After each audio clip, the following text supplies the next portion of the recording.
Skanda 1. The Ideal of Bhagavata Purana, a discourse between Vyasa and Narada. I have duly respected the Vedas, the teachers, and the sacrificial fire. I have put the sense of all the Vedas into the Mahabharata and have made their sacred lore accessible to all classes of men. I have done all this, nay, much more.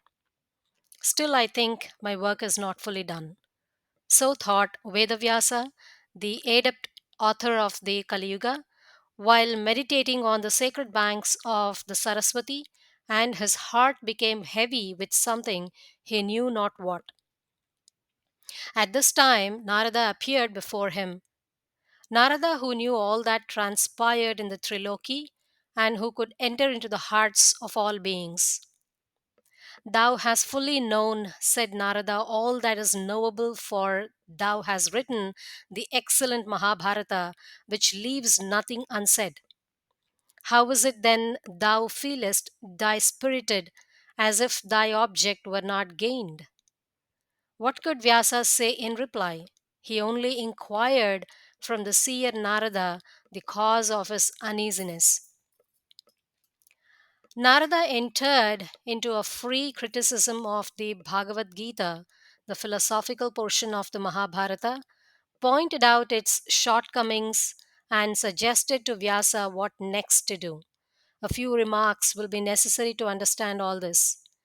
There are seven planes: Bhur, Bhuvar, Swar, Mahar, Jana, Tapas, and Satya. Bhur is the terrestrial plane, Bhuvar is the astral plane, Swar is the plane of karma and desires. These three planes, collectively known as Triloki, are the planes of personality.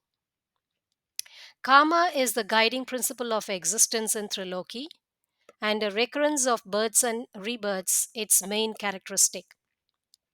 With every night of Brahma, this triple plane comes to an end, transferring its energies to the next higher plane, and is reborn with every day of Brahma. Mahar is intermediate between Triloki and the three higher lokas of universality. The Vedic school laid great stress on communion with the devas of Swarloka or Swarga or Indraloka, and this was preeminently known as Vedic Yagna. The performance of Vedic Yagna led only to a prolonged gratification of karma in Swarloka. But however long the period might be, it was limited by the magnitude of the force which buoyed up the individuality in the Swarloka. As the Gita says, when the merits are exhausted, the observer of the Vedic Dharma enters again into the transitory plane. The course of births and rebirths is then set up anew with constant transformations and with all the miseries of existence conditioned by personality. This was not mukti or liberation.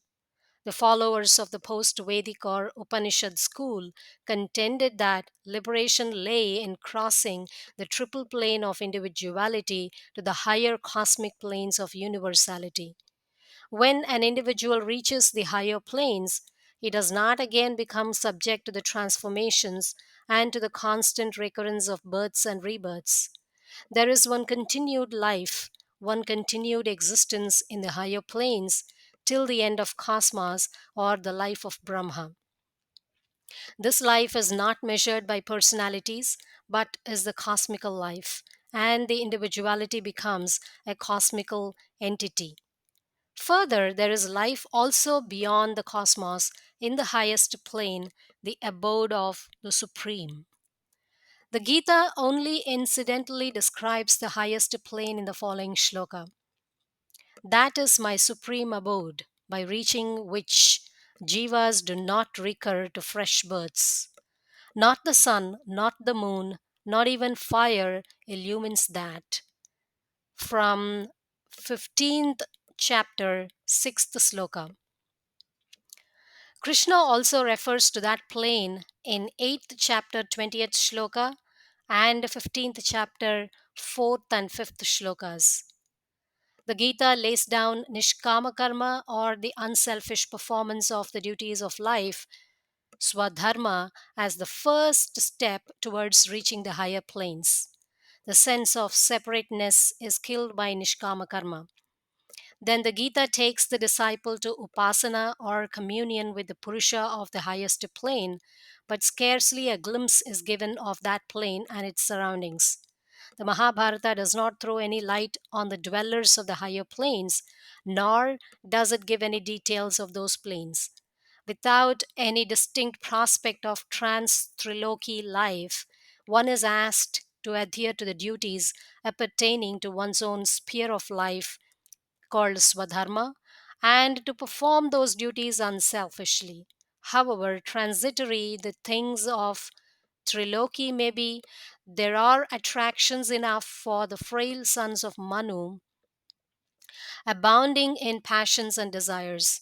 What can then bind a man to the higher planes and the highest Purusha of those planes, or Bhagavan? It is only a description of the grandeur and the glory of those planes and of Bhagavan. Such description begets bhakti, or holy attachment, and it is this bhakti which sets up a real communion with Bhagavan. Frail as man is, the mere performance of duties makes him attached to them, unless he is bound to the higher planes by the tie of holy attachment. The Gita is, however, silent as to the attractions of the higher planes and of Bhagavan. This was the defect pointed out by Narada. O thou great Muni, as thou hast treated of Dharma and of other things, so thou hast not recited the glory of Vasudeva. This universe is also an aspect of Bhagavan, for its creation, preservation, and end proceed from him. Thou knowest all this thyself, but thou hast shown to others only a portion of this truth. Salutations to thee, Bhagavan. Let me meditate on Vasudeva. Salutations to Pradyumna, Aniruddha, and to Sankarshana, who by naming these murtis in the murtiless, whose only murti is mantra, makes offerings to Yagna Purusha, is the complete seer. A mystery lies veiled in this sloka. But who is this Narada? Why should we accept his authority? Narada was therefore careful to give his own account, elaborated by the enquiries of Vyasa. All students of occultism will do well to read carefully this account, which forms a fitting preliminary to the Bhagavata.